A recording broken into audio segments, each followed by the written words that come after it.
Hey everyone, welcome back to Ask Literature, your go-to channel for exploring the world of books and literary theory. If you're new here, make sure to hit that subscribe button and turn on notifications so you don't miss any of our deep dives into fascinating topics. And post-colonialism is a critical framework that examines the aftermath and enduring effects of colonialism on cultures, societies, and nations. It seeks to understand how the legacies of colonial power structures continue to influence formerly colonized regions, even after they have gained political independence. At its core, post-colonialism addresses the complex relationships between the colonizer and the colonized, focusing on issues of identity, power, culture, and resistance. When colonial powers withdrew from their colonies, they often left behind deeply entrenched social, economic, and political systems. These systems were designed to benefit the colonizers, and their remnants created significant challenges for the newly independent nations. Post-colonial theorists argue that true independence was often more symbolic than actual, as the structures of colonialism remained deeply embedded in the fabric of these societies. The colonizers had imposed their languages, legal systems, and political institutions on the colonized, often dismantling or suppressing indigenous structures. One of the central concerns of post-colonialism is the concept of cultural identity. Colonized peoples were frequently subjected to a process of cultural erasure, where their languages, traditions, and belief systems were devalued or entirely wiped out. In many cases, the colonizers imposed their own culture as superior, leaving the colonized to grapple with feelings of inferiority and a fractured sense of self. Post-colonial writers and thinkers often explored the struggle to reclaim a sense of identity that was lost or distorted during the colonial period. Figures like Frantz Fanon, Edward Said, and Gayatri Spivak have been instrumental in developing the intellectual foundation of post-colonial theory. Fanon, for instance, famously examined the psychological effects of colonialism on both the colonizer and the colonizer and the colonized. His work, The Wretched of the Earth, delves into the ways colonialism dehumanizes the colonized, stripping them of their agency and reducing them to objects in the eyes of the colonizer. Fanon also explored how colonized people internalize the negative stereotypes imposed upon them, leading to deep psychological trauma that persists even after colonial rule has ended. They argued that the process of decolonization was not only about gaining political independence but also about reclaiming the dignity and humanity of the colonized.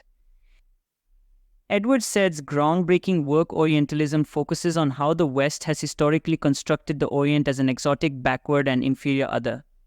Said argued that the Western portrayal of the East was not an innocent academic exercise but a way of justifying colonial domination. By presenting non-Western societies as primitive and irrational, the West could rationalize its intervention and control. This idea of constructing the other is central to post-colonial theory, as it reveals how knowledge and power are intertwined in the colonial project. Gayatri Spivak's famous essay, Can the Subaltern Speak?, addresses the ways in which the voices of colonized peoples, particularly women, are marginalized and silenced in both colonial and post-colonial discourse.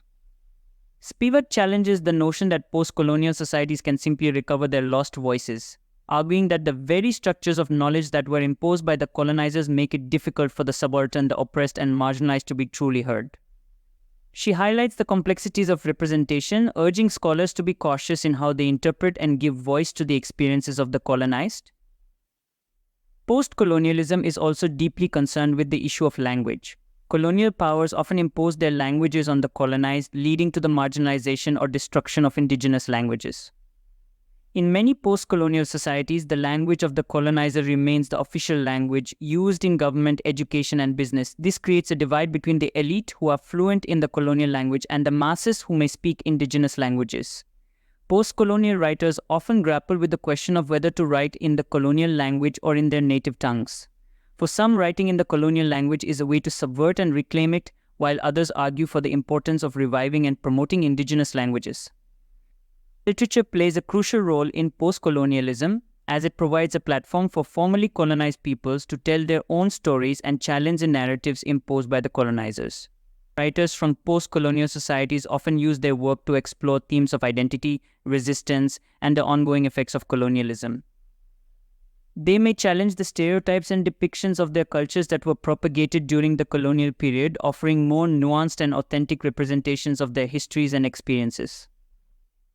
For example, Chinua Achebe's novel Things Fall Apart is widely regarded as a seminal post-colonial text. Achebe challenges the European portrayal of African societies as primitive and uncivilized, offering a rich and complex depiction of Igbo culture before and during British colonization. Similarly, authors like Salman Rushdie, Ngugi wa Thiong'o, and Derek Walcott have used their writing to interrogate the legacies of colonialism in their respective regions, blending indigenous storytelling traditions with the language and forms of the colonizer. One of the key challenges facing post-colonial societies is the persistence of economic inequality. Many former colonies were left impoverished after years of exploitation, with their economies geared towards serving the interests of the colonizers rather than their own people. In some cases, the borders drawn by colonial powers, often with little regard for ethnic, cultural, or linguistic divisions, have led to internal conflicts and instability. Post-colonial theorists argue that while political independence may have been achieved, economic independence remains elusive for many nations. Globalization has further complicated the post-colonial landscape. Former colonies continue to be enmeshed in global systems of trade and finance that often replicate the dynamics of colonialism. Multinational corporations, many of which are based in former colonial powers, exert significant influence over the economies of post-colonial nations. Additionally, international financial institutions like the World Bank and the International Monetary Fund have been criticized for imposing policies that disproportionately harm developing countries, perpetuating it in a cycle of dependency and inequality. At the same time, post-colonial societies are not passive victims of these forces. There is a rich tradition of resistance, adaptation, and survival. Post-colonial thinkers emphasize the agency of formerly colonized peoples, highlighting how they have navigated, challenged, and reshaped the legacies of colonialism. From political movements to cultural renaissance, post-colonial societies have found ways to assert their autonomy and reclaim their identities.